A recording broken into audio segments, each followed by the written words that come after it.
Good afternoon, church family. You know, as we think back on that first Palm Sunday, one of the images that sticks out in my mind is imagining Jesus and his disciples crossing over the Mount of Olives for the first time and then looking down on the city of Jerusalem below. One of the things that would have stuck out to them is the temple. As you can see from this picture of a model of the city of Jerusalem in Jesus' day, the temple was massive. And that's where they were going. That's where they were going to worship and participate in the Passover together with all of God's people. But the image that would have stuck out to the people who were there that day is the image of Jesus coming into town riding on the back of a donkey. We talk about it a lot, but we may not understand the full significance of that. You see, that was an image that was grounded in Scripture. It came out of the prophecy of Zechariah, and it was a picture of the kind of king that Jesus is and the kind of king that the people were waiting for. In Zechariah 9, it tells a little bit about this king. It says, "Rejoice greatly, O daughter of Zion. Shout, daughter of Jerusalem.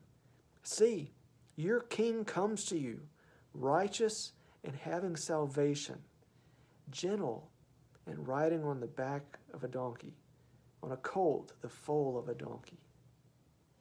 The chapter goes on to talk about how this king, this anointed one, would rule with peace and would establish a kingdom of peace that was unparalleled.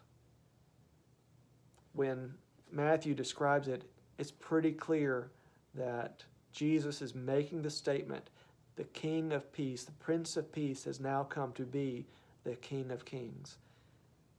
And it's an image that the people understood. That's why they ran out to grab these palm leaves, to wave them, to welcome Jesus. That's why they put their cloaks down on the streets to welcome him as he rode by. Because they'd waited for a King of Peace to come. A king who wouldn't be like other kings, who wouldn't establish his kingdom by conquering, who wouldn't come in riding on a war horse or a chariot, wouldn't come in by sending in the tanks or other means that we see. He established his kingdom by laying down his life. Now, they didn't know that's how it was going to go, but they knew by the way that he rode in that he was the one who was going to bring that ultimate peace that they'd been waiting for. And that's what we need to remember today. Jesus is our King, and he came to bring peace. Even in troubled time, we can have peace. And we look forward to the day when his peace is made complete throughout all of creation. And so this afternoon, I'd encourage you to go back and to reread Matthew 21, where it talks about Jesus coming into town, or maybe even to go back and read Zechariah 9, when he describes the king that the people were waiting for, and see how Jesus answers that.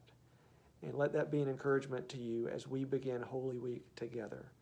Let's remember we worship our King of Peace.